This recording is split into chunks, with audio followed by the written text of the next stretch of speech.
to Soul Night Live, episode number 118. Today our guest is Trevor Rabin. Trevor, welcome. It's good to see you. Hey, man. How are you? Good to speak to you again. Doing good. It's great to have you back on the show today.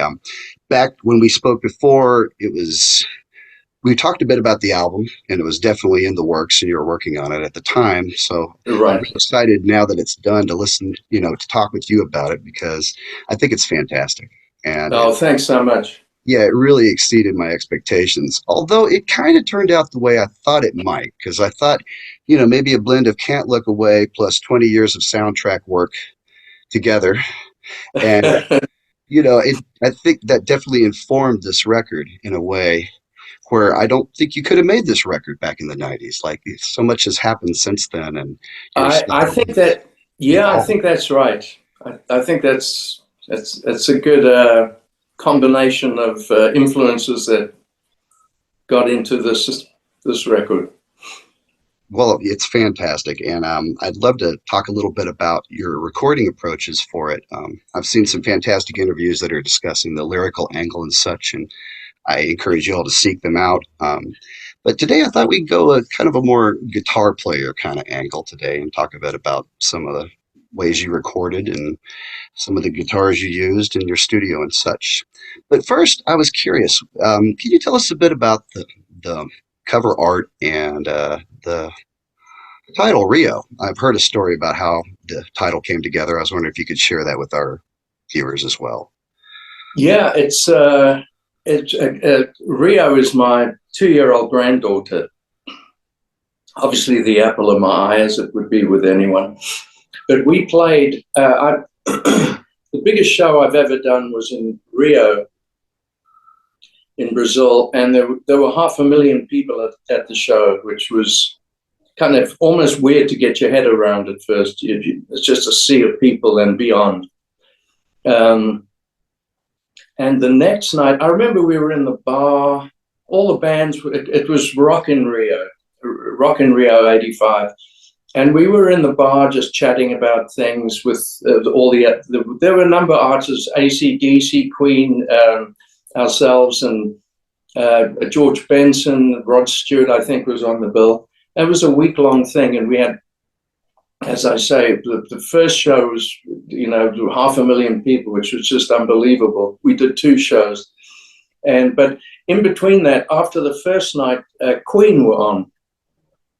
And I remember being in the bar, and Freddie was there, and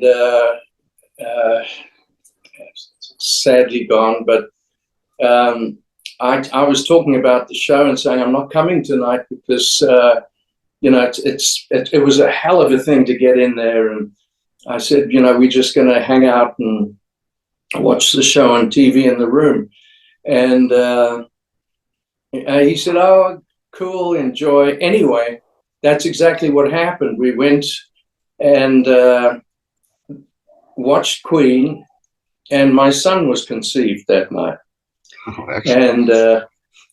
And then fast forward to now, my granddaughter's born, and I'm anxious I'm saying to my son, what's her name? What's her name?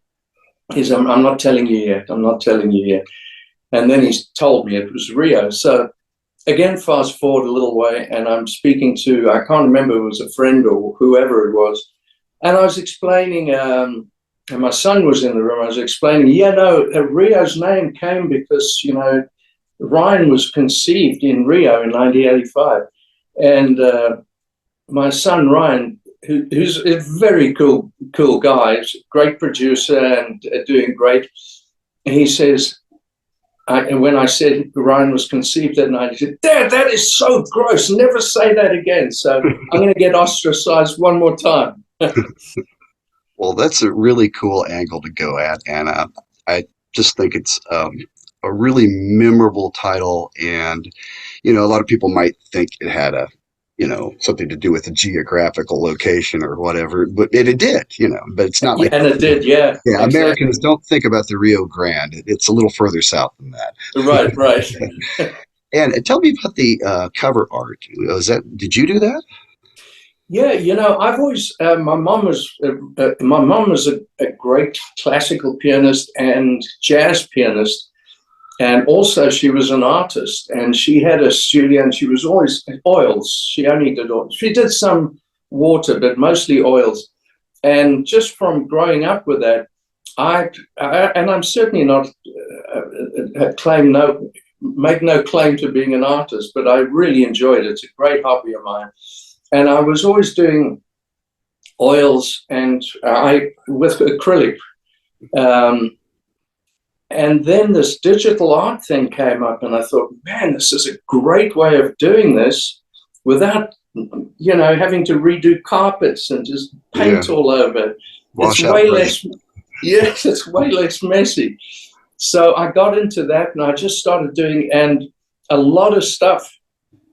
And I can't remember how Thomas from the record company, I can't remember how we started talking about it. I think he might have heard something from my assistant, or I'm not quite sure, but he asked, we talked about it, and he said, I'd love to see some of the art. I said, well, and I sent him 4 or 5 pieces of abstract stuff rather than, impressionistic or whatever.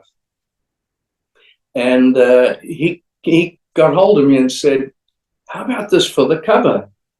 And I said, wow, that's not a bad idea. I'm up for it, but I called him back and I said, listen, I'm excited that you like this idea, but if in a week's time you think, listen, this is a bad idea, you're not going to offend the artist. It's all okay. And he went with it, and so I put together the front cover, and my son computer, put it properly on the computer for quality and everything, because that's not my strong point as far as the art goes. And so they took 4 or 5 different pieces and integrated it into the cover. Okay. Well, I like it, and I think it's a good fit because the album is very colorful as well. Oh, thank you. So I Thanks. think, who else does computer art like that? Adrian Belew. He actually did his last album cover exactly the Oh, same. oh man, I got to check that Yeah, I out. think the album's called Elevator. It's really good. Elevator. Yeah, I think it was another kind of COVID project where he just started Oh, wow. Oh, I'm creating. going to check. Must check Yeah, that out. so you're not I've alone. never met Adrian. Oh, you guys should meet. I'd love to hear the two of you play. That would be amazing. Oh, yeah. Definitely. Okay, so what's the best place to get the album? Is it just all the obvious places or one specific I think place? so. I think it's just all the obvious places. And, I usually have a cheat board here with where to get the things, but I should know it by now. So Okay. I'm And this is on exposing my ignorance. I hear you. And this is on Inside Out. Is that right? Yes, yes. Okay. Yeah. Pretty much the premier progressive rock label these days. So great to They've see been you great. with I must them. say they've been great. Yeah, I've heard a lot of good stuff about them.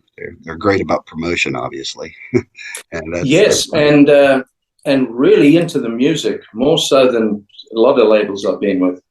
Well, that's great. Yeah, I'm sure some labels are just thinking about the bottom line. To have someone that's really invested in the artist's angle is a plus, definitely. Yeah, no, it's refreshing.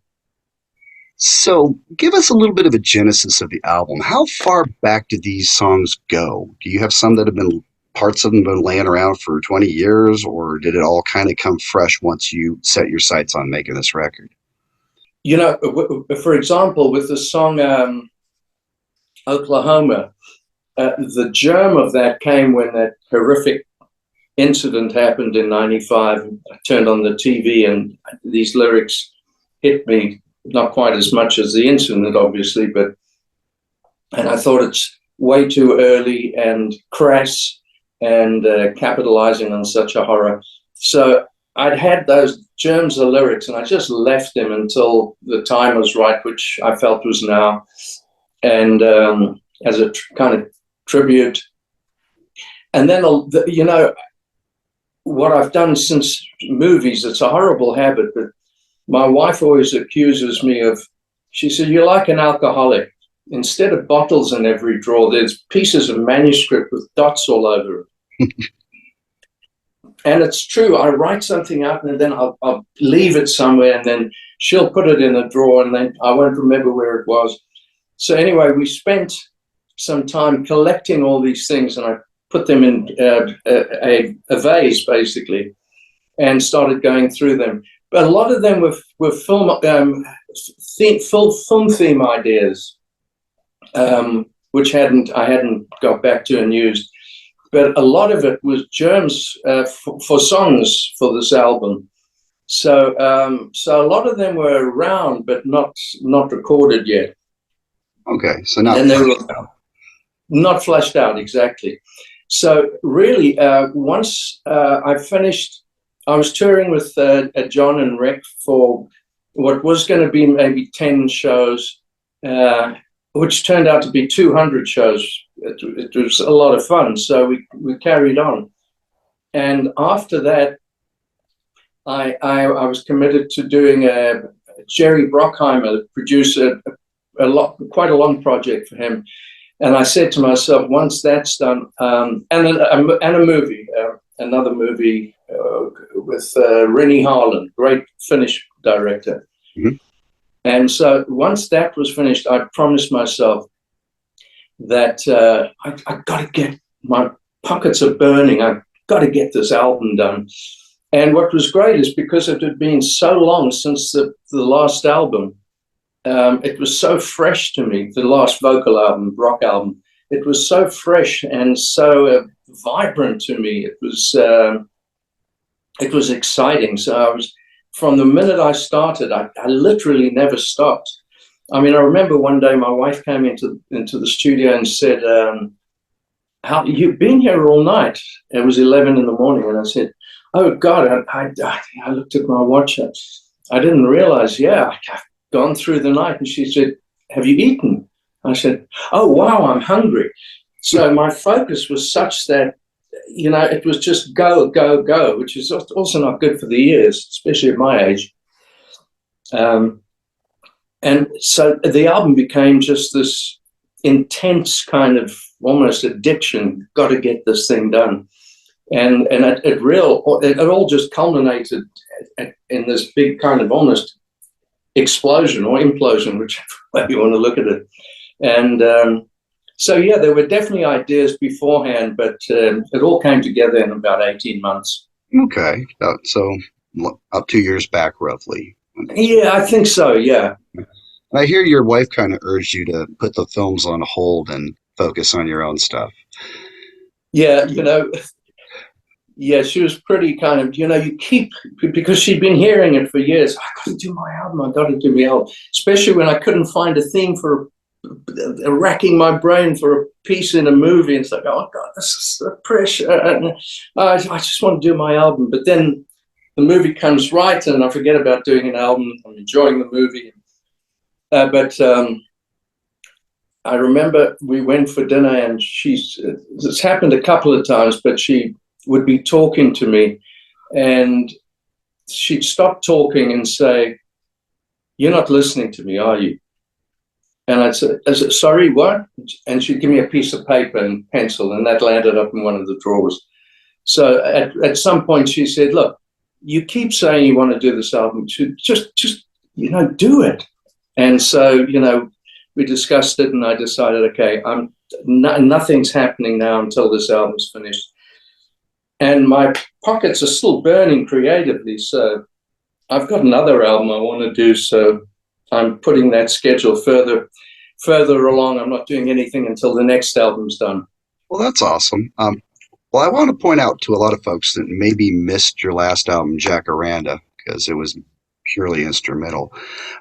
Seek it out for starters if you haven't heard it, folks. It's amazing, and it really points to Rio. You know, it's like I don't want to say that Rio is Jacaranda with vocals, because it's not. But a lot of the layering and such that you did on that record, which I would imagine is also somewhat inspired by the soundtrack work you've done, is on this record.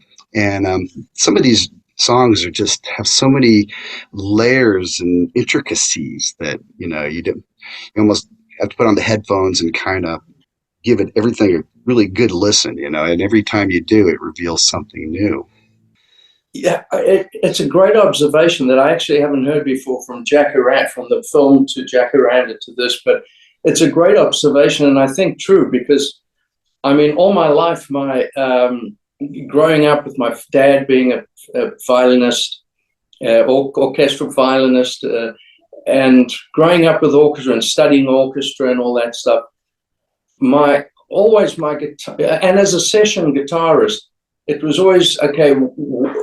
What serves the song best with regard to the guitar, and then if I'm doing my stuff, what guitars to serve the song, because there's going to be multiple ones. But I try to arrange the guitar as you would an orchestra. What's the oboe, and how's the interplay between that, the voicings of everything. And I definitely think there's a lot of that in Jacaranda, and obviously in the films. But Jacaranda definitely was, it's something I haven't heard yet, but I think it's absolutely correct. It was kind of a precursor to some of the arrangement elements of Rio. Oh yeah, I definitely hear it. Although Rio, I think, is a more diverse album stylistically, because we Yes. read a lot of things. A lot of prog fans would listen and go, "Oh, is it a prog record?" Well, some songs are, yes, but there's more to it than just that. You're dipping into jazz. There's a bit of Celtic influence here and there. Yeah. So and country. We'll talk about that one here in a few minutes, um, Right. which is just a scorcher. I love that tune. I was wondering if we could talk a little bit about the evolution of your studio. I think a lot of us Yeah. got a glimpse of your studio in the early 90s when we bought that Starlix video. You remember the one where you're sitting there with Oh, your yes, shirt on? yes. Love that. Right. I especially love that piece you improvised at the beginning of it. That's was really cool. That was kind of so weird because the guy was on his way to my studio, and he was on the phone, and he said, "We can you do something live when we get here?" And I thought, well, I can play some acoustic. He said, "Do you have any back?" And I just very quickly, from the time he called to when he got to the studio, I put together some MIDI track, just a very simple but jazzy kind of MIDI track for me to play to, put a couple of things on it and just play to it. So it was an incredibly spur of the moment and completely improvised, other Well, than the all that it stuff. was super tasty. I almost wish it was out there Thank you. where you could just listen to it on a regular basis without having to put in a VHS tape. Oh my goodness, yeah. Yeah. And those were the VHS days. Yeah. So that was your current studio at the time. And of course, Yeah. it's not the one you have now. I was just curious how your studio kind of evolved and grew over the years. Well, it's funny, from that one I got a improved board, which I did the Talk album on. I got what's called a DDA, which was a bigger board and fully computerized, and then tons of Macintoshes to run the studio. But digital audio was in its infancy. What's the word? Babiness. Yes. And consequently, in order to have multiple tracks, non-linear digital tracks, we linked up 4 Macintoshes with the syncing machine, which worked sometimes. So that was the beginning of the digital age of non-linear recording. And that was the Talk album. And the studio since then has just shrunk and got smaller and smaller and more efficient. And I mean, it's quite amazing. My son has a beautiful studio, but I was on a plane with him, and he was mixing. And I said, "What are you doing?" He said, I'm mixing a song just on a laptop." And I thought, I understand how just the feeling that the nomenclature of that just felt weird to me. So I'm not really there yet where it's just all, I've still got all the outboard gear, and I love the tube compressors that work great after they're on for 20 minutes because they warm to the perfect heat. And I still like working with those things. And these days, some of the software the plugins. This is just like a Fairchild compressor, and yeah, it's not. It's not. Right. Close but no cigar. Yeah, yeah. So I'm wondering about your approach to recording guitar and how it might have changed over the years. Do you still put a mic in front of a cabinet, or is it more, are you into modeling at this point, or just straight in using plugins, or is it a combination of all those things depending on the situation? It's all those things, but I must say, the last tour I did, I took all the sounds I needed and modeled them in a fractal, with the fractal being the two-space modeling amp, a modeling thing, which has a billion different Right. variations. And that's incredibly useful because you know you can have multiple different sounds going from one click to another, and it's just unbelievably convenient. Oh yeah. And the amp I used was just almost like a hi-fi amp. There was no color to the amp. It needed to be, because the color was coming all from the fractal. And it's really, really good. I think it's the best unit out there, but there's nothing quite like plugging into a Marshall or an Ampeg or an amplifier and cranking it. I mean, that's still moving air that way. It just has a different thing. It's like a well-used saddle. It just has a different organic feel to it, right? And so, for example, on this album, and really on Jacaranda, the acoustic guitars are mic'd up, unless I'm trying to go like on the song the song Paradise. If I'm trying to get a solo which has a certain feel about it. You know, it's part slide, but it's mostly played, and I need it to be sound acoustic but very compressed, and I need some fuzz to come in. So I put the signal from the microphone into a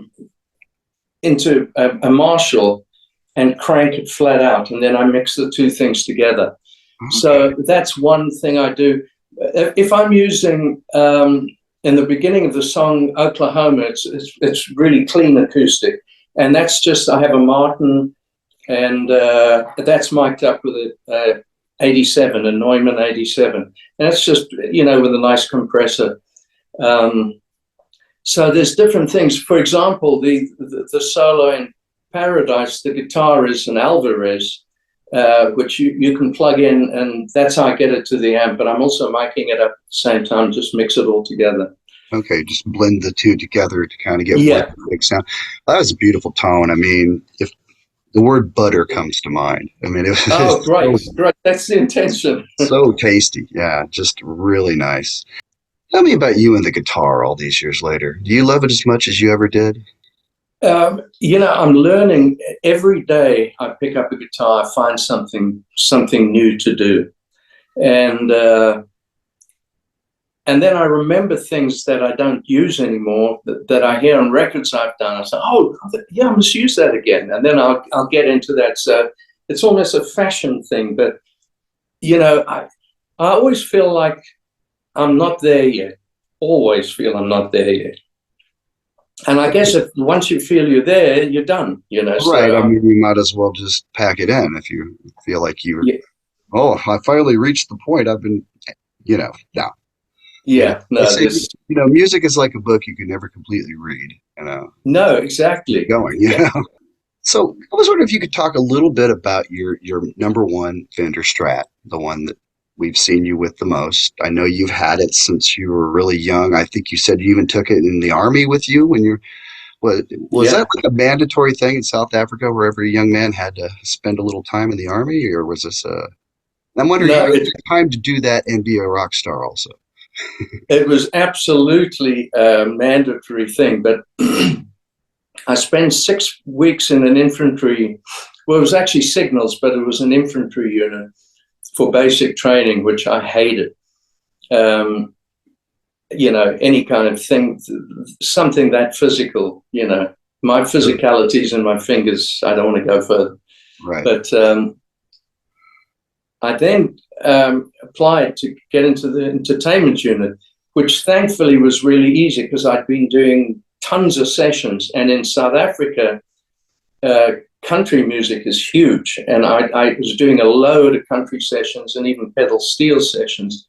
And luckily for me, in the Army, country is by far the most popular thing. So in the entertainment unit, there'd be a lot of things I'd be doing with country stuff.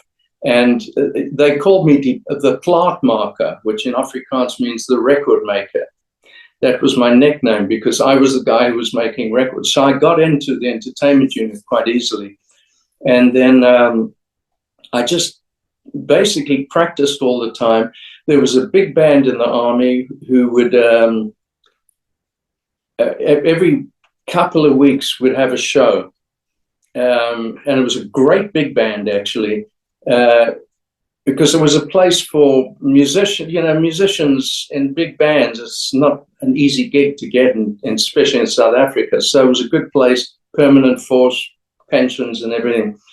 But me as a guy just going to be there for a year, because I could jot out things, and there were sanctions in South Africa. I used to take things like Benny Goodman records and create and write and make charts for the big band.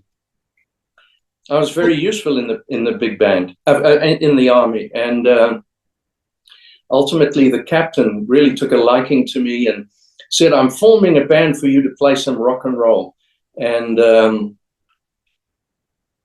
I got these buddies of mine who were in the entertainment unit, and one of which went on to play with me in Rabbitt, and I played with since I was 15 years old. And he called the band the Rabinites, which was highly embarrassing for me, but it's the captain, Right. And we used to play Zeppelin and all these things. In fact, I remember it was a very conservative army, and obviously any army usually is, but in South Africa particularly so. And I remember the one night we played, and then the big band played. I sometimes played bass in the big band, but we played a gig and we played Zeppelin. I remember we played Heartbreaker. Remember the Zeppelin song?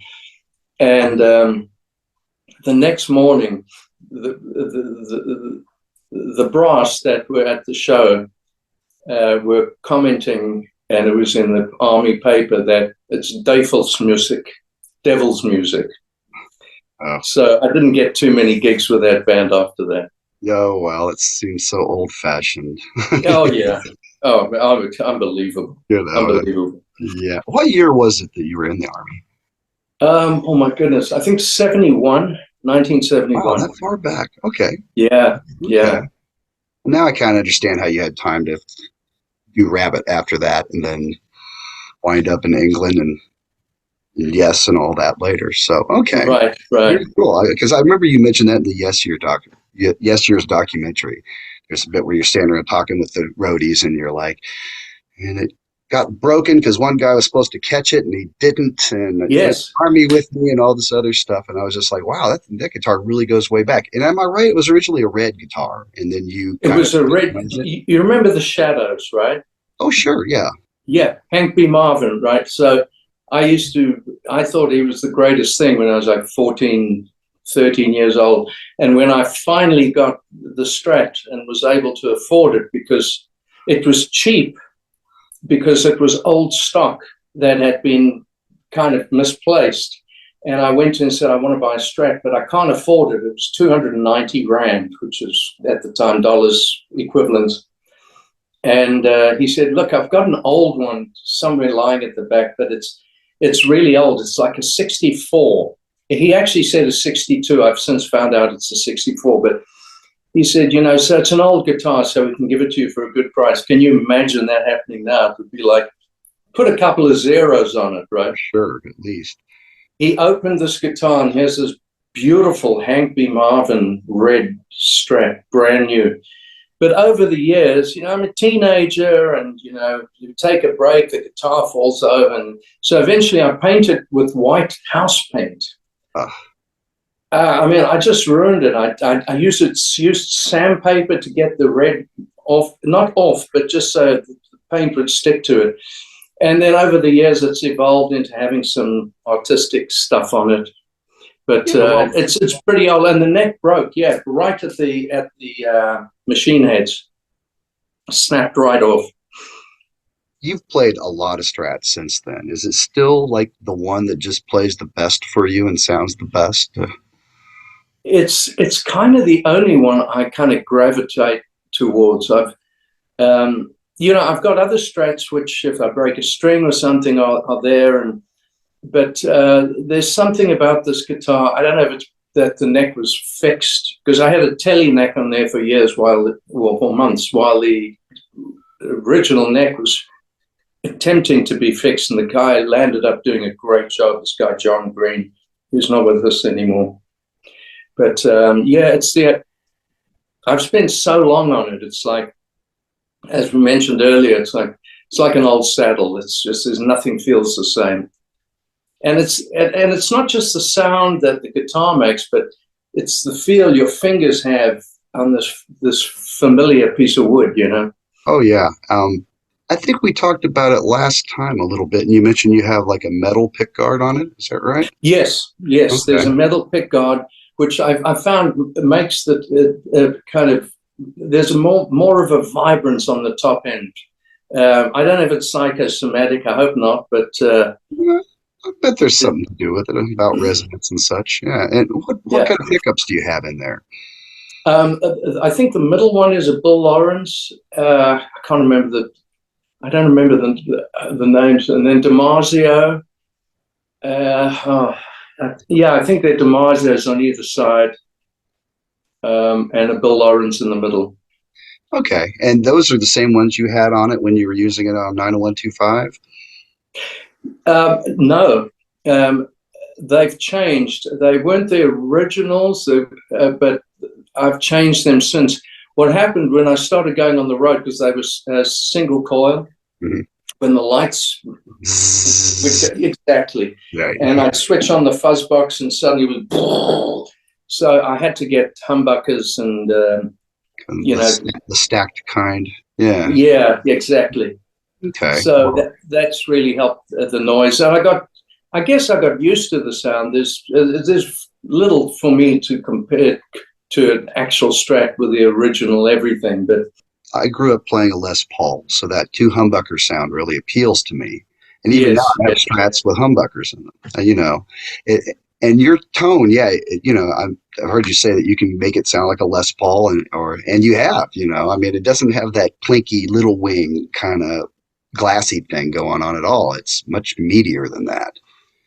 yeah, I always leaned that way. And it's funny, I think it's a 60 something Les Paul, and I've put different pickups in, but I still have the originals, the very originals. So you do play a Les from time to time? Yeah, there's a couple of things on this album. Oh, you know what? Even though on the video it looks as though I'm playing the Strat, I'm just miming, right? Right. On big mistakes. But that the end solo is a Les Paul. Do you still buy guitars now, or do you feel like you've got everything you need, or are you maybe a bargain hunter and occasionally just see something where you're like, the price is so good, I can't resist? You know, I was in London some time ago, and I went to the Les Paul, the Gibson place in London, and they were showing me around, and they didn't show me the guitar, but I suddenly looked and I thought, wow, that looks pretty nice. It was a 400. Hmm. And I played it, and I thought, I got to have this. And I literally had it sent from London. That's the last guitar I bought. Okay. I'm a bit of a bargain hunter too. Can I show you my latest acquisition? Oh, please. This will take you back. You probably haven't seen one of these in a while. Look at this thing. Oh, my goodness, a Dean. Yes, it's the Dean Cadillac. Someone was selling it for Wow. $350, including a case. And I was like, well, even if it sucks, I could flip it and make some money. And it doesn't. It's really nice. It's kind of like a Les Paul, It's funny, though. People see it, that headstock, and they're just like, what the hell's this? You know, I hear you. Years ago, I remember I got a Dean, and I just didn't like the shape because it was, it's hard to sit down and play. And I used it on the road I can't remember the song I used it for, but it was the corner was really getting in my way. It just didn't fit with me. And I got the tech on the road to get a saw and cut it off. And he said, "You sure you want me to do that? Are you sure?" And I said, "Yeah, just chop it off," and which was kind of a bit reckless because it might, it's going to have some effect on the sound. I said, "Just make sure you put the strap thing where that used to be." Okay. But I love the Dean. I've still got it. Yeah, it's beautifully made. I mean, it's like Les Paul quality, Yeah, and yeah. everybody saw it on Facebook when I posted. They're like, "Oh, it's going to neck dive." It doesn't. It's perfectly balanced when you have it on a strap, which really kind of surprised me. Yes, Yeah, yes. so it's No, definitely it's a beautiful guitar. I think quite a conversation piece with that one. I have yet to play live with it, but I'm waiting for the right moment. It's almost like it's so wild. I don't want to play it at like a jazzy gig or whatever. It's almost too rocking for that. You know what I mean? Right. It's kind of old. I did get some horrified looks from old Yes fans when I came up with that yellow Dean. It was what's he playing? Right. Yeah. Yeah, it's a wild looking one. So I wanted to ask you a bit about your slide playing. When people think of Yes and slide, of course, they think of Steve Howe with his lap steel. But you're a great slide player as well, and I didn't hear a whole lot of slide on Yes until maybe like Endless Stream. I believe there's a bit on there, and lately you've done a lot of dobro playing with the slide, and I was just kind of wondering what your love of that particular sound is and how you kind of came to use it so much as of Well, late. I'm a fan of Union Station and Mr. Douglas. Oh yeah, Jared. Yeah, Jerry Douglas, just a phenomenal player. But I mean, he obviously plays it lap, Hmm. right? I play it as if I'm playing a guitar, and I use different tunings for different things. But most of the time, I'm using it as a normal orthodox tuning. Um, but with the dobro, it's mostly just I use it the ring finger for the slide, and mostly it's that. Every now and then, the other fingers are incorporated into it. But when I'm playing slide on an acoustic guitar, regular acoustic guitar, or my electric, I'm often when I'm using the slide, I'm also using fingers a lot. So that it's just one of the fingers I'm using, and it really benefits the overall flexibility of doing stuff. Well, it's a lovely tone. It's almost kind of haunting in its quality. Right. Yeah. No, it's and Endless Stream is just the slide. There's very few parts that are finger. It's mostly slide. Yeah, I thought so. Okay. And speaking of Endless Stream, I recall when we spoke last time, you had mentioned that you were talking about reworking a portion of it and putting it on this solo album, but I noticed it didn't make the cut. I was wondering what happened there. I actually looked at doing the beginning part, which is, I think it's called Silent Spring, just Yeah. Hmm. the instrumental part. I started looking at it and I thought, it's not going to work on this album. And I've got a file somewhere that was sitting there, but it didn't really materialize too much. Yeah, I And I kind of was remember. really into it. In the beginning, I was really into it. I thought, oh, this beat worked well for the album. It didn't quite sound well, it didn't sound as good as the talk record version did, and I thought, I don't want to do that. People are noticing some kind of yesy overtones in this record, and I wonder, was there ever a time where you were just like layering harmonies and such and thought, I'm going to layer this kind of like John and Chris and I would have done it back in the day? Or did it just kind of happen that way in some cases? I guess part of it is the way I joined the band was I didn't join a functioning band and replace somebody. It was a whole new band, and I had written a lot of the stuff, and it's just what I do. So I think that's also part of the thing. I'm pretty sure there's and I was always into harmonies. I mean, as far back as Rabbitt, vocal harmonies was a big thing for me. But Chris's voice with John's voice, it was such an incredible blueprint for the sound of that band. And I loved those two voices together, and I was so excited to join in as the third singer. So, once again, harmonies was a big part of what we did. And I think, I just think it's carried throughout my life. Sure. Well, there do seem to be some yesy moments on this record, but I think they're probably just the way you put things together. I don't feel like you went in trying to echo yes in any way. No, I try never to. I always try to look forward, and if things are there that are reminiscent, it's just because that's my DNA or who I am, my fingerprint. Sure. Something I'm wondering, could any of these songs have wound up on the ARW album had it materialized?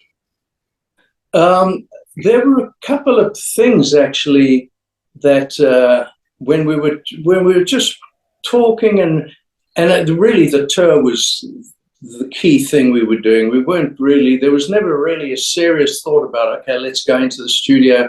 Although we talked about it on some interviews, we said, we do want to do an album, but it never got completely too serious. We did have a meeting, funnily enough, with the record company I'm with now, and he asked me to produce an album for ARW, and I said, I say this with the greatest affection. Yes is like a whale. It's beautiful when it's swimming, but when it's on the beach, it's a pain in the butt to get it in the water. And when you start an album, it's on the beach. Right. And I said, we working so hard on this tour. I don't see having the energy to start getting that thing into the ocean. Although this time it would be with Rick Wakeman, who's a phenomenal guy to work with, but we just didn't get that far. But there were a couple of moments. I can't really think of them right now. In fact, I can. There's the beginning of Push, the song Push. Oh, yeah. Acoustic beginning. That became, that with an orchestra, became the intro tape for us coming on stage with ARW. Yeah, I saw you at the Fox here in Atlanta. Well, yes, so then you might have noticed that was... So there were some things that might have gone that way, but I don't think we really seriously kind of started to compile what would be the blueprint or the attitude of what the band would be, because we were playing everything we were doing was original. It was not written for, it was all old songs. Right. Well, it was a wonderful tour, and I'm so glad you all got together. It was great to hear John sing those songs again with a full rock band. He'd been out doing solo shows, and those are nice, but it was nice to hear it kind of the way it was intended. And it was a fun tour, and there were certain songs that were done where we really looked at the song to find a completely different way of presenting it. Awaken was a song I'd never played. I played it on the Union tour, but I was really just footling around. And on that song, I really presented a whole different way of doing it. And it was interesting. Well, it was a highlight of the show. I think another favorite was Heart of the Sunrise. That's always a fun one. I'll tell you something funny. Every year I host a progressive rock night here in Atlanta, and cool. I put together what I call Team Yes, and we played Heart of the Sunrise the other night. And boy, you play that in a little club, and it just blows the roof off. Yeah, I mean, powerful piece of music. Yeah, it's funny, and Chris always lets you know that. Well, I wrote the riff, and yes, it was inspired by the King Crimson thing. We Court of the Kings and played that before the night was over as well. There you go. It's kind of a fun thing once a year. I'm part of a collective that does a theme show every month, and sometimes the theme is like the 80s or the 90s or Pink Floyd or Led Zeppelin. And once a year, I do a prog night. So a lot And of fun. the prog night, do you do Yes and like Genesis and other bands as well? Yeah, well, we did like 20-minute sets. We had a Genesis set where they did something called Lamb Stew, where they did a 20 minutes Oh my in the God. lamb, and including In the Cage, which is the big Bonanza tune in it. And we had a couple sets of Crimson. Then we had another set that was kind of a mix and match thing where they did UK and Utopia and Kansas. It was kind of Oh, Kansas, interesting. yes. Yeah, yeah. I'm actually a big fan of Kansas, so it was cool to hear some of that stuff.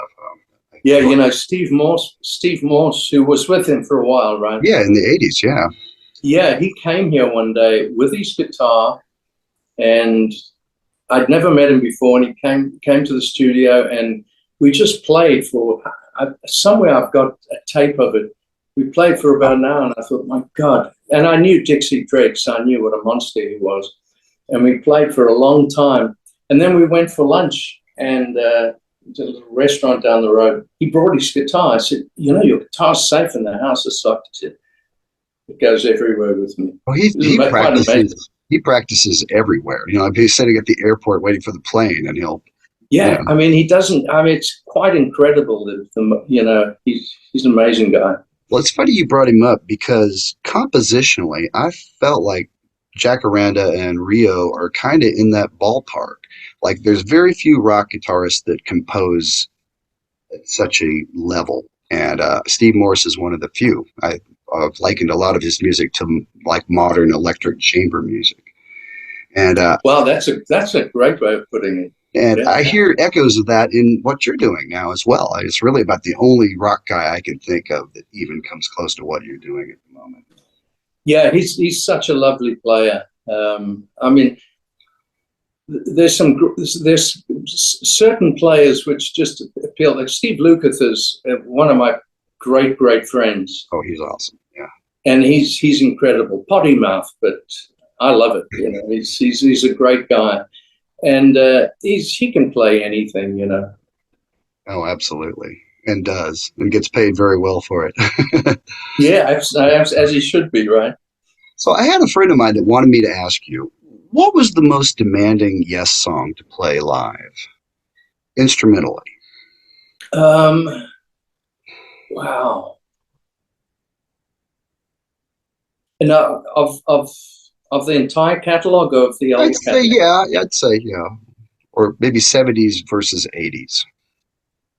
Well, the great thing for me was when it was decided to call it Yes. Chris was very gracious and said, you must play it any way you want. So I really didn't take any.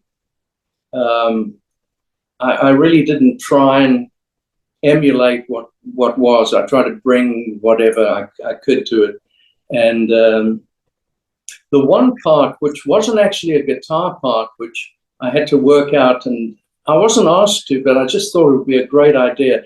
It's actually on Heart of the Sunrise, because Right, Rick's got a bit in that 5/4 section. right, and that was just keyboard, Hmm. and particularly on ARW, I doubled it with Rick, and it took a little while to get that under the fingers, but not too bad, but Yeah, that was easier great. on keyboards. And how about of the ones that you wrote? Um, I think playing Endless Dream, because the solo was, on the road, we extended the solo for months, kind of thing. Right. And I really didn't want it. I wanted to stay melodic and not go. You know how you do. You're a guitar player. You know what it's like. You're playing a solo and you're getting excited, and then you start speeding, right? Right. I think every guitarist is guilty of that. And it was always hard for me to keep melodic, and if you start thinking, then you're not playing. So Right. Vinny Caliuta said to me, he said, the minute, if you're jamming, the minute you start thinking about what you're doing, you can't play anymore. You've just got to let it go. So, with that in mind, playing a long solo and trying to keep it melodic always was quite, because I always found myself, oh God, here I go again, doing the old 5-note pentatonics at 100 miles an hour, and then it's like, okay, now I've got to get out of this and get back to the melody. So that was always a little bit challenging. I had wished that the album version had all of that soloing on it as well. Yeah, it was, it's funny because the song was a long song, but I think it could have benefited from having a long outro after the last thing, like it did live, and maybe let the solo go out for 2 minutes. But I always felt I don't want to be selfish, and I mean, well, it's fine the way it is, but it seems like the action is up front in the first 3 minutes, and then it's a lot of pads for 15 minutes. Yeah, exactly. But why not solo over those? And no, exactly. So yeah, that's a good point. How are we doing on time? I know we're running a little longer than usual, but it's your call. I think it's all right. Okay. Well, I thought we'd talk a bit about a few individual tracks, starting with Big Mistakes, the 2-chord opener that's so infectiously catchy. I was curious. And how that started was I was getting a sound on the guitar, and I think there were 2 aspects to it. I think I had a clean sound through the fractal, but direct into the digital performer, but I also was sending it to an amp, and God, I can't remember what amp it was, but it wasn't a Marshall, but it was I think it was something. Was it a twin reverb? Something like a twin reverb. I can't even remember the name of the really amp. Clean. It was a clean sound, but it still had a bit of edge to it. And mixing those 2 in together, and I put them up in the speakers, and it sounds pretty cool. And that's where the riff came from. I just started doing that. I put some drums down, and I just started playing that riff over and over again, and then the song emerged from there. It's interesting how it wound up in F sharp too, because I think a lot of people would be inclined to just do the open position kind of version of those chords in E or whatever. But yeah, that was the Selfish Singer. Oh, okay. Yeah, and it's like, and the guitar is saying, "Are you kidding me?" Right. But it totally works. I love the bass on that. Are you using the Alembic that's in the video on the actual track?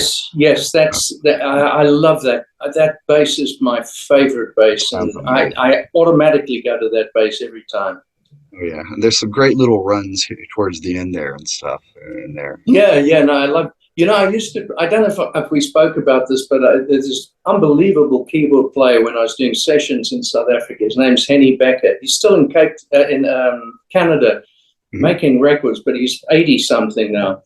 But unbelievable keyboard player. And when I say keyboard player, it's like Chick Corea keyboard player, right? Sure, right. Just unbelievable chops. And I used to play bass when I did sessions for him. The bass player didn't arrive once, and he was really concerned. What are we going to do? I don't have a bass player. The whole orchestra's here. It was on some movie he was doing. And I said, well, I've got a bass in the trunk. I can do bass, and I can overdub the guitar afterwards, which we did.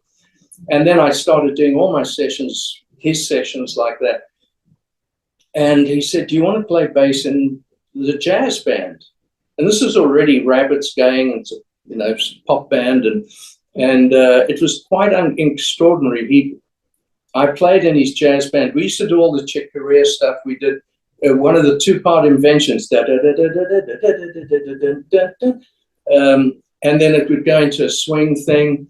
And there were some songs where the chords were just really big extended chords, and it was and I said, Henny, I'm playing stuff here. It doesn't feel right. I'm not sure. Let me work on this a bit. And he said, oh, I can help you. And he put 2 or 3 sometimes options of scales, different modes and whatever. But he put those things in brackets on top of the scales, on top of the chords. Oh, okay. And sometimes it looked like they had nothing to do with that chord. But I played them, and I sounded like like an incredible bass player. And I thought, oh my God, this has just changed everything. he was so smart with, harmonics and harmony and everything. And I learned so much from him. And I became a guy who loved playing bass. Who was Chris a bass influence for you? I know you weren't a huge Yes fan before you were in Yes, but didn't I hear that you owned a couple albums? You owned like Fragile and Time and a Word. I had whatever the album is that has Sweet Dreams on it. I had that album, Yeah, and I that's Time loved and a Word, second album. Time Yeah, the Word, and I with Peter loved Banks.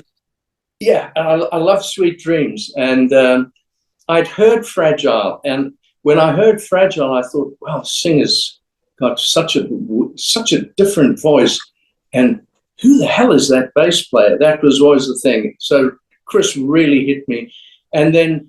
So that was really, I never had Yes albums. I never grew up with Yes. I wasn't really a Yes follower, but I loved Chris Squire and I thought John's voice was so interesting. And then Six Wives of Henry VIII came out and it was big in South Africa. I just loved that. Oh yeah, Loved that album.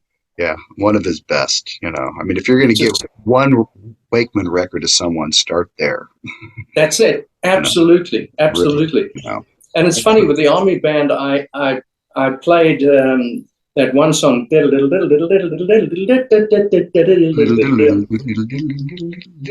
one that you played live with him during his solo Yes, yes, tour, right? exactly. And I did that in the Army Band, but we did it in G. And then when Rick played it, and I said, "Oh, I'd love to do that with you," and he said, "Okay," but it was in D, so just one string away. It was all Move it fun. over a little bit there. Yeah. Okay. Yeah.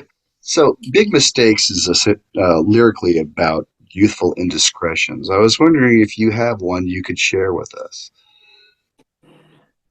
Oh boy! At one time, Rabbitt had a couple of drinks and some other stuff, and we were in Rhodesia, and we were driving the combi, and we basically wrecked the combi. And we left the next morning, and the manager had to go and speak to the police because they didn't want to let us go. So that's one thing. And I mean, it wasn't. We weren't like the Who. We didn't wreck every place we went to. We were pretty clean cut guys, but we did do unbelievable things. Before and after Rabbitt, we were always friends. Me, Neil, and Ronnie. And Ronnie, the bass player, actually, when he heard Big Mistakes, he heard the lyrics and he called me, he said, "Is that about me?" I said, "Well, actually, it's about all of us." Yeah, well, it's a great opener and such an earworm. I really love it. And then the next track, Push, I think that's the one the prog fans would probably hone in on first. And I was curious how you put that Yes. together. And of course, you have Vinny Colaiuta. He was on Jacaranda. He was on, I think, Market Street, the one with. And you Right. said he just navigated all those time changes like a hot knife through butter, pretty much.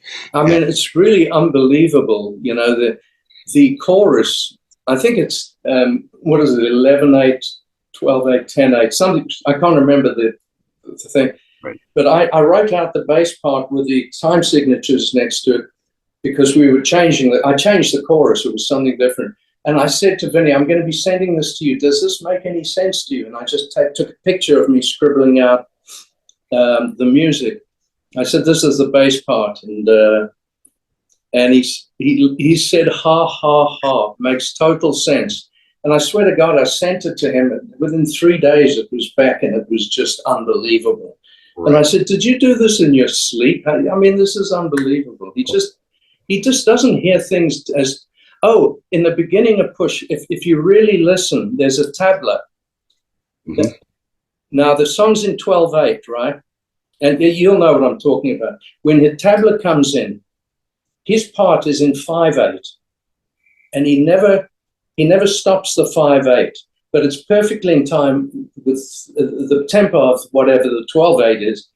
And he does it in 5/8. And if you really listen to it and concentrate on it, it's just, how do you do that and feel that? It was just, he's incredible. He really is. And he brings, energy and a touch of class to everything he's part of. Every time, Just every yeah, time. one of my favorite drummers. He's so exciting to watch. I'm sure you've probably seen the DVD where he's with Jeff Beck and Tal Wilkenfeld and Ronnie Scott. I don't know if you see that, but it's amazing. Oh, absolutely. And I recently saw a video. I was speaking to him about it. It was so good. Him and Palladino. Oh yeah, Pino. Yeah, Yeah. who's unbelievable, Oh right? yeah.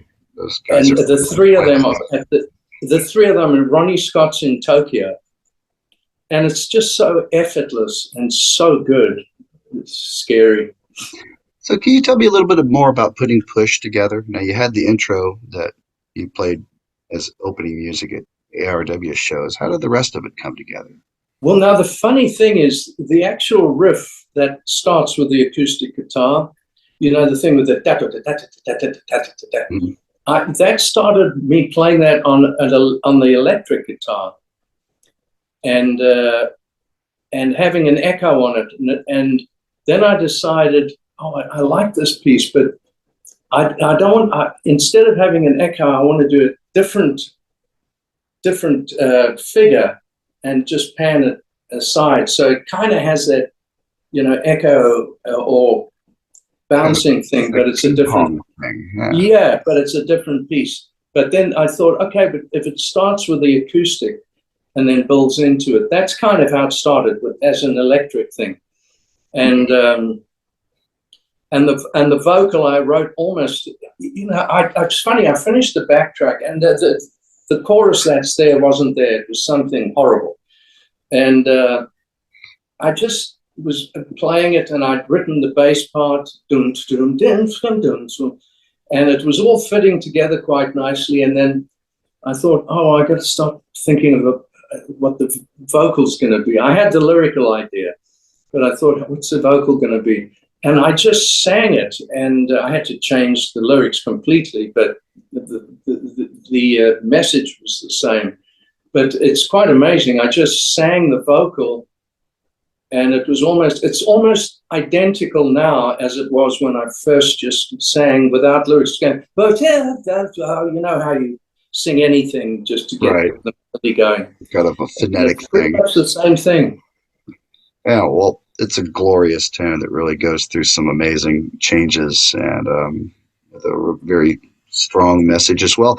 It's the lyrics on this album, got some very serious topics, but it's Yeah. juxtaposed it's like very serious lyrics on top of joyous music. It's an interesting juxtaposition. Yeah, Paradise is a very happy sounding song, but then you get to the chorus and Paradise is leaving, the world's over. Where it's kind of like enjoy it while it lasts, because Right, exactly. running out. I totally know where you're coming from, unfortunately.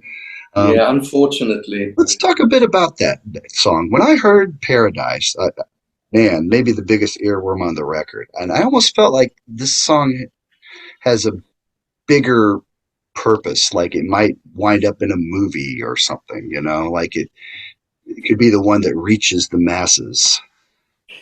It's quite amazing you say that, and you're the first person to say that, but I have to confess, when we were talking about single, what is a single these days? It doesn't mean Right. anything like it did 30 years ago. Right. But there's still that first song that's presented. My immediate choice was Paradise, not Big Mistakes. And it was the record company who convinced me, let's go with Big Mistakes. It can come in time. And I trusted them. I liked the company a lot. So we went with Big Mistakes, but my absolute first instinct was Paradise. Oh yeah, it's such a catchy one, and just I love all the vocal stuff that you and Lou did at the end. The ba ba ba Yeah. ba da, da, da. Yeah. Oh, Yeah, that's and beautiful. Lou's got a great voice. I mean, he puts, because if it's just me, like there's this kind of jazzy a cappella thing in the beginning of Tumbleweed. That's all Yeah. me, and I'm kind of sorry Lou wasn't on that as well, because he gives such a nice contrast to what my voice is doing. But he was so great on that. And he also the Igoli. Have you heard the song Igoli? Oh yeah, oh absolutely. Okay. So And there's a thing that goes, oh yeah, he goalie, he goalie. And it was so funny. Lou and I are singing it, and I'm watching him, and he's going, and we just burst out laughing. And you've seen like bloopers where actors are trying to do something and they can't stop laughing. They can't get it going. And it took us a while on a goalie to get it going because we just, every time we went, to start that thing, the African vocal thing. And it was very low, a lot of it. He's such a crack up, Lou. He's so funny, and he's Don Rickles. He's the new Don Rickles. We're talking about Lou Molino, in case any of you are wondering who is. Yes, Lou Molino. Right. Yeah. He was on Can't Look Away, and he's also the drummer on the ARW album, and he's on Jacaranda. Yeah, phenomenal player. Yeah, awesome. While we're talking about that song, I was going to say it's probably the most South African flavored tune on the record, and it very seems much like a relative of Sorrow Your Heart. Yeah, and in fact, the word Egoli is, I think, Zulu for City of Gold, which means Johannesburg. Oh, okay. Well, just as soon as the bass comes in, it just has this, I don't know, South African groove. Does that make sense? It makes absolute sense. I used to do a lot of production with incredible black acts, which I used to find in shebeens.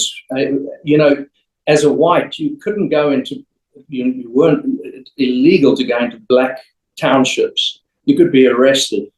But I couldn't stop. I had to go and listen to these unbelievable bands in what's called shebeens, which are the size of a normal bedroom almost. And these shebeens were basically illegal bars in the townships. And they'd have three guys sitting in the corner playing, and with these like nothing instruments, and making this unbelievable sound with feel like for days, and that's where Gola really comes from. Okay. Well, that almost reminds me of someone like sneaking down to the Cotton Club in the 1920s to hear, No, it's such a great analogy, such a great comparison, because it's the same thing. Because they also, you listen to like Hopkins, the guitar he had. It's like, how did you even play that? It's like playing with jail bars. The strings are so far off the neck. Yeah. But they used to do. And intonation's great anyway. And it's like, how is this even possible? Yeah, absolutely. And the voice. How do you sing like that? Unbelievable. Yeah, totally. Can we talk a bit about Thandi? Yes. Is that named after someone or a place or? That's actually, this is something which is kind of dear to me. The culling, not even the culling, the murder of rhinoceroses in South Africa to sell ivory to basically Asia is basically killing off rhinoceros. It's nothing to do with Darwin or evolution. It's purely got to do with human greed, and they're killing off all the rhinos, and that's what the song's about. And there was an actual rhino called Thandi, which was a kind of hero. There's a story about Thandi. If you look up Thandi, the rhinoceros, you'll see a story about it. So that was, it's talking to Thandi, but just the despicable, the poachers, and what an absolute nightmare they are in South Africa, and in Kenya and all over. Just for some jewelry or whatever, it's just ridiculous, and as if there aren't ways to synthetically make things that seem like that anyway, but they just have to keep going for the real thing. Exactly. My first piano was the first piano I had, my family had, was a Steinway upright, and it was a beautiful piano. But when I think of it now, it makes me feel kind of so guilty because it's ivory.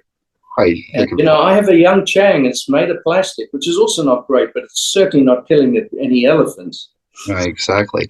And I believe you read that, or I believe I read that you kind of push it like a soundtracky sort of thing, like the beginning really frantic part is basically the poachers like chasing them, And so a lot of your soundtrack kind of approach, I think, is leaked into that one quite a bit. Would you say? Yeah, yeah, that part was specifically written to be, the game rangers finding these poachers who've killed and they're running after them. So that's where that kind of came from. The searching for that, and then it bangs into the verse and tells the story. Right, and then the end is quite the over the top kind of bit as well. What's happening at the end there? Do they catch the poachers and let them have what they deserve? If I'm to be completely honest, at the end, it went back to music and no thought of lyrics or anything. I had Lou going nuts and put him back at the end there, and then just kind of let rip playing. Oh, well, and that was through a Marshall at full volume, and it's kind of thin, the sound. It wasn't meant to be, but I had to have headphones on so loud, and the amp was pumping so hard, so there was this apparent bottom end, which unfortunately wasn't. And I tried to put it into sometimes EQ just doesn't work the way you want it to. No matter how much you look for it, try and find it, close the waveform. It's sometimes, or open the waveform. Sometimes it just doesn't take what you need. Well, I thought that was one of the most ripping moments I've heard on one of your solo albums. It actually reminded me a bit of your solo spot in Yours Is No Disgrace back in the Yes days. Oh, thank you. And that was, in fact, I got to tell you, my door was open in the studio, which is usually closed because, they're neighbors. And but I can work at 3 a.m. as loud as I want, as long as the studio's closed. But this day I put a microphone outside, so the door had to be open. And my wife was walking the dog, and she came home, and I'd done like 3 different solos. The one I kept was the first one, and then I can't quite remember, but there are 2 solos at the end. I chose between part of one and part of another, but it was basically just 2 performances, and I grabbed part of both. And my wife came and said, "What are you doing?" And I kept recording them because I was having such fun. So it went on for a while, even though I knew I wasn't going to do the ones at the end. I've still got them all recorded. There's about 15 of them. But my wife came home and said, "I've just taken the dog. The neighbors at the bottom of the other street can hear you. It sounds like there's a rock show without drums." And I said, "Oh my goodness, I forgot." And then I didn't even use the microphone outside because it sounded horrible. Ultimately, right. I just used the close-up mic. Crickets and things, right? Yeah. Tell me a bit about the bluegrass barn burner that we call Goodbye. Oh yeah, that's from doing country sessions, I've always been a fan of what's his name? He's married to Amy Grant. Help me. Vince Gill. Vince Gill. Okay. I've always loved his playing. He's such a great player, and there's so many of.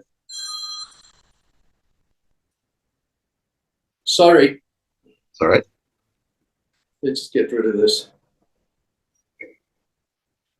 Hey, it's like your push video. See, it stops and interrupts us. Yeah, exactly. Yeah, no, I've always loved playing country and bluegrass, And whenever we played Nashville, I would always go and listen to these great pickers, and so I've always loved that. And I have a telly with a B bender, and that's what that's all about. And I just had so much fun doing that. And I thought, well, I don't want to be just completely country. So the chorus, which was actually carried on with that kind of a. Yeah, I changed it into more of a kind of a rocky thing. I would say that's kind of like an arena rock chorus. And yes, exactly. Groove reminded me a little of Born in the USA from Springsteen. Yeah, exactly. And that's what I landed up really enjoying about the song, is that it's 2 very different almost genres stuck together, you know. Yeah, well, I think that makes it more exciting because it kind of takes you by surprise when that chorus Right, right. comes in. And just the most ripping solo that you've got going on there, and then it goes into this kind of barroom piano solo that follows it. And Yeah, I love that. I've got, you know, it's funny, you know, everyone talks about Yamaha pianos, which are great. My favorite is a Bosendorfer, but Steinway, great pianos. I've got a 7'2" Young Chang, which is a South Korean piano, which was built in 1983, and it sounds incredible. So I just love playing it, and that was just kind of. It wasn't going to be a keyboard solo, a piano solo. I was going to carry on playing guitar solo, and then I just did that when I came into the studio. And I thought, I'm going to play. I just started playing some piano, and I thought, oh, God, I hope I got that, and I got it. So I yeah, thought, yeah, but I thought it was a nice kind of switch right in there. You know, it's yeah, no, it was a lucky accident. I did. I have to confess that there are 2 or 3 bars in there that I wasn't happy with, and I dropped in on. So it wasn't a one take. well, you could see if you can find it, folks. It'll be a little game. So we talked about Tumbleweed. This is the one that has the jazz influences in it and the a cappella stacked vocal harmonies, which kind of made me think of like the Manhattan Transfer or Oh, something. yes, I love Manhattan Trance. I also like, you know, the Snarky Puppies? Oh yeah, sure. Yeah. Yeah, love them too. Oh yeah. So But tell me a little bit about the jazz influence on this one. And then the at the beginning, how many layers of vocal harmonies have you got going on there? you know, there's certain notes which have some of them. I mean, I might be corrected, but I think the largest chord extension is 8 notes, and each note is recorded 4 times. Each harmony is recorded 4 times. So it's funny. Someone said to me, "Oh, it sounds like a vocoder," and I said, "Oh God, no, that's not the intention. It's completely real voices." But you know, it's so hard for it not to. You know, you can't get it perfect. But if the more perfect you get it, it's going to phase and stuff. So it has a weird kind of thing, especially because it's one guy. But what I tried to do is I had a microphone set up at one spot, and then. The microphone set up in one spot, but I had paces like harmony 1 here, harmony 2 here, 3, 4, 5, whatever. So it was actually spaced, and even though it was a directional and a mono mic, one microphone, it still had the atmosphere of being in a certain place. So I used those places so that it was, and obviously I recorded it ultimately in stereo and stuck to where those voices were as well. So try to make it sound like a real cohesive choir. Well, that was a big surprise, and it sounds like a little bit of that pops up on Toxic as well in a couple spots, kind of more. Yeah. Tell me a bit about Toxic. When I heard it, I thought this sounds like it could be ZZ Top in a prog mood. Oh yeah, it's funny when I came up with that with that chorus riff. I was just playing it and to the drum track, and I thought, wow, this could be a chorus in here. And I started singing the notes, and I thought this could be kind of cool. And I really loved the riff I was playing, but I thought does this fit on here? It's a real kind of 70s, as you say, ZZ Top, the old time ZZ Top. Bluesy boogie kind of thing. Yeah, boogie, exactly. Yeah. How the song started, not the intro, which is acoustic and some bass. It started with that and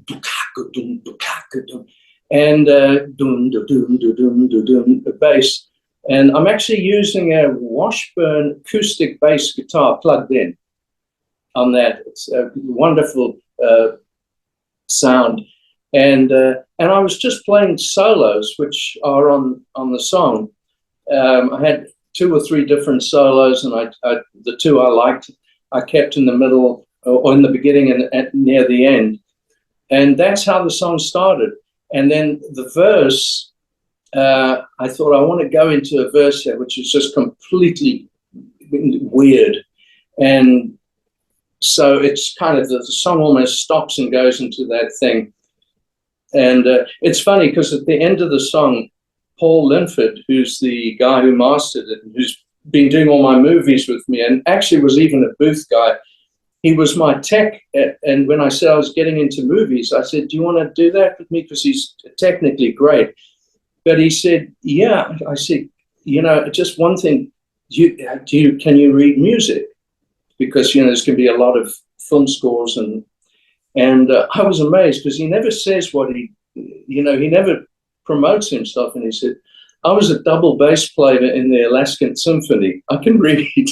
I said, booth guy, But he said to me, I phoned him. I said, Paul, he'd mastered the album. He's got unbelievable ears and great bouncing board, right? So I said, I'm just a little concerned. The mastering is a wonderful job, but I'm concerned that the ride cymbal in Toxic is not loud enough. And I still kind of feel that way, but I'd spent so much energy mixing it the way I thought was best. He said to me, let it go. And he was almost annoyed with me. So I did. Yeah. So now I say to him, it's not loud enough. Right. Okay. But the verse was, that's where those vocal things came from. And yes, the song was done after Tumbleweed. So there was definitely some kind of chordally, some jazz influence there. Okay. I can definitely hear that.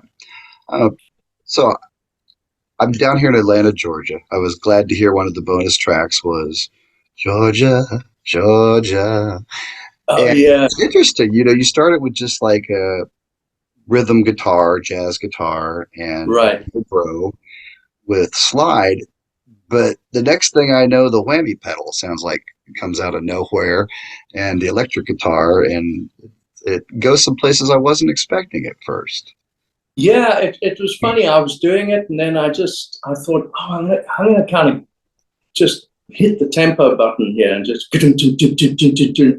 almost like an old Django thing, as far as the rhythm and Grappelli kind of vibe.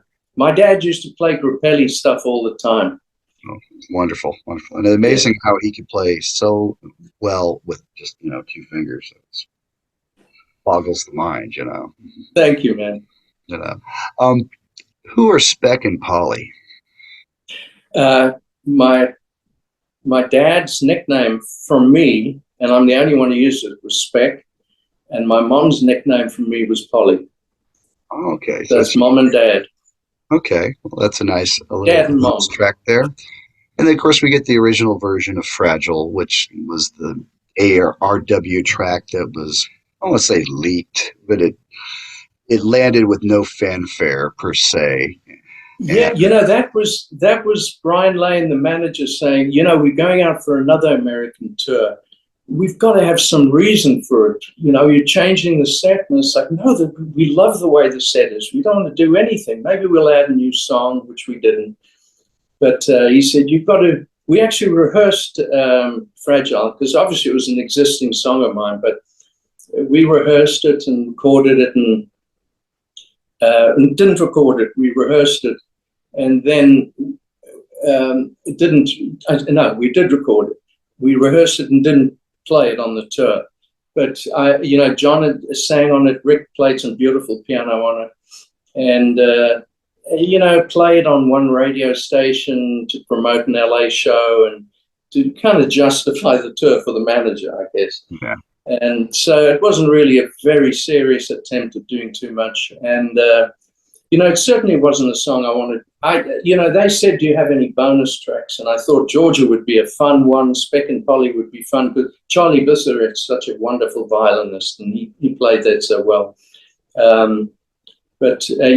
Fragile was just, they said, do you have anything else? And I thought, well, we could put Fragile on. It's without any fanfare, as you rightly said. I'm take it there's no connection between the name Fragile and Yes album, Fragile. None at all. Not at all, just a coincidence. None at all. Okay. Well, before we wrap it up here, I wanted to ask you about a few tracks from your days in Yes that are some of my favorites, but ones that maybe don't get talked about quite as much. And the first one that comes to mind is Final Eyes.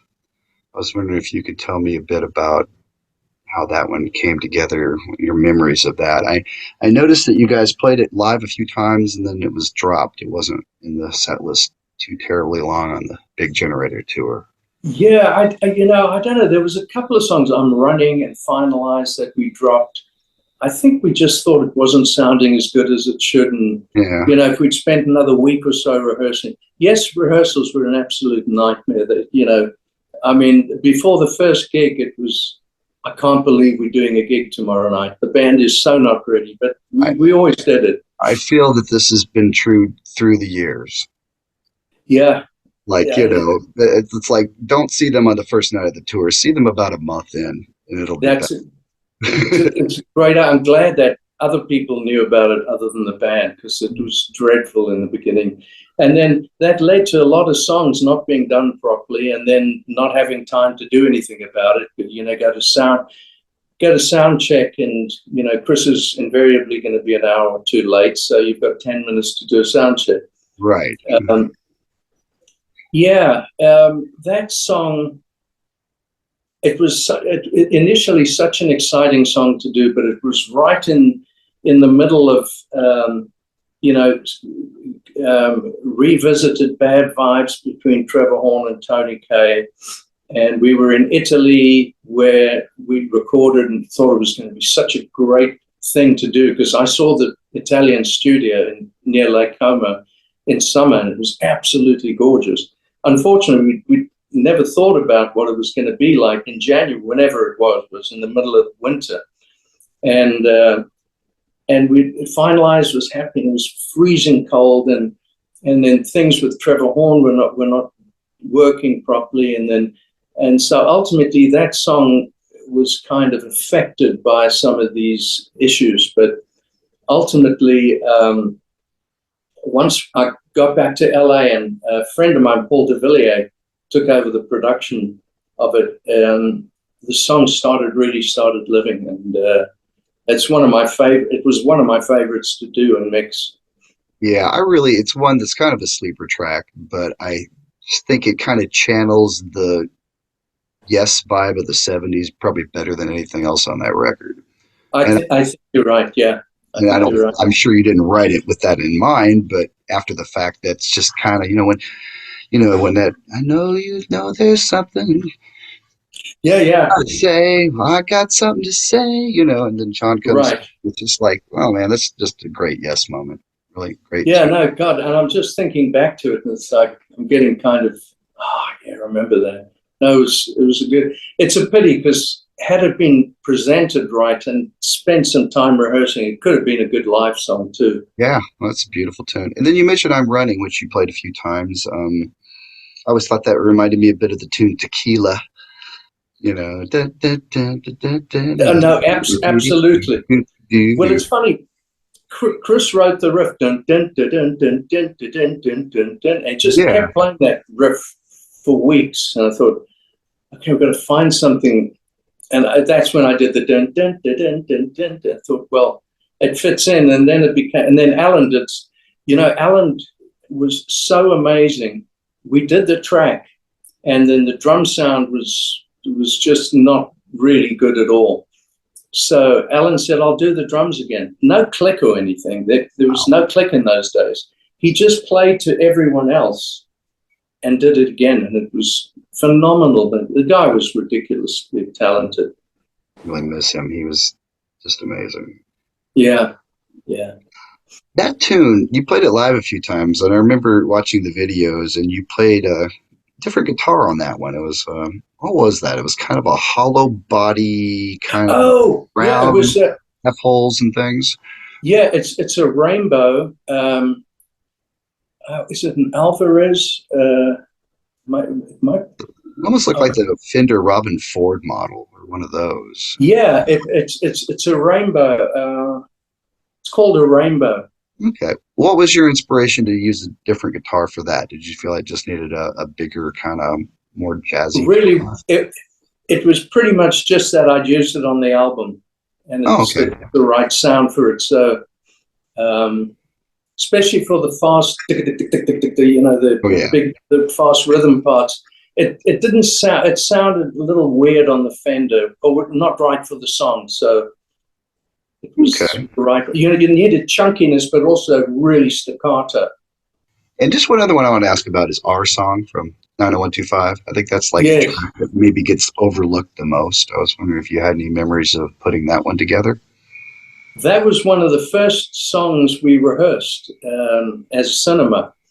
Um, and I remember the da da da da da da da da da, Yeah. and that's how it started. And then coming up with da da da da da da da, and then Alan going across the beat and against the beat, and and that sounded really great live. And unfortunately, we barely. I don't think we ever played it. If it maybe once, I I feel like don't know. I've heard a bootleg of that, but again, these are all songs that maybe got played a few times and dropped. Yeah, yeah, that shouldn't have been dropped. That was really exciting. And the recording of that on the record was great, except the drum sound wasn't as good as City of Love, for example. Yeah. The 90125 live video is, probably where a lot of people have seen you play the most. And I was just wondering if there was ever any thought of having the whole show rather than just an hour's worth on that. Well, I would like two things: a, the whole show, and take out all that video stuff that All was put in. the, the, the civil defense videos from the 50s and all that kind of stuff. Yeah, when that went in, it was, the suits basically said, oh, we need to make this, a little hipper and add something expensive to it or something. They spent, and at the day it was so expensive, but they spent $600,000 on a company called, I think it was Charlex, who put all that stuff in. And, it was so well recorded. It was done by Steve Soderbergh. It was his first movie. Right. And it was filmed really well. And I went to Canada to mix it. And then all that stuff came, and I thought, why can't it just be the band? I was never very happy with that. And yeah, it's something I'd love to look into. I do love the computer graphics though. I thought they look pretty fresh even now. No, that stuff's great. It's just what you Bit talk where about. you're That flying in and the 50s. stadium's floating in space and you all slot in Yeah, there, cruise around it. that is great. Just that 50s, in Right. changes that got that guy's. Yeah. Yeah, not so hot. Okay, well, I believe that's everything. I thank you so much for going a little longer with me today. I thoroughly enjoyed it. And I was wondering if there's anything you'd like to share with our viewers before we wrap it up. Wow. Just I hope the album's enjoyed and people hear it, because I certainly had fun making it. I got one more question for you. Do you still have that Yes. shirt that shirt you wore Sorry. in 90125 in the live video? Do you still have that? Yes. Yeah. My son has it. In Okay. fact, he was with a band called Group Love, and he wore it on a couple of videos. Oh yeah, I remember the song. Tongue tied. Yeah, I had alternate lyrics. It was like, "Take me to your daddy now, my daddy he played roundabout." Oh yeah, Oh man, that's funny. I can't wait to tell him. yeah. I can't believe anybody else didn't think of it too. But yeah, that's what I kept hearing. Well, Trevor, much love to you. Thank you so much Hey for your man, time. it's such a pleasure talking to you. It was just, for me, just a great chat. It was great, Well, great. especially speaking to a fellow guitar player. Oh, my pleasure. I've watched the other videos and I thought, well, that's already done. So what can we talk about that's a little different? So, Well, it was great. Thank you so much. well, best of luck to you with everything. We hope to see you maybe out there on a solo tour of some sort. I'll see you in Atlanta. Come on down. Come on down. Yeah, Can't wait. All I right. got a lot of friends in Atlanta. Well, please come on down. Play Variety Playhouse. That would be perfect. Oh yeah, that's a good place. It's a good venue, just the right size Yeah. for that too. All right. Well, Well, take care, and all right. hope to see you sometime soon. Great, man. Thanks again. My pleasure. Cheers.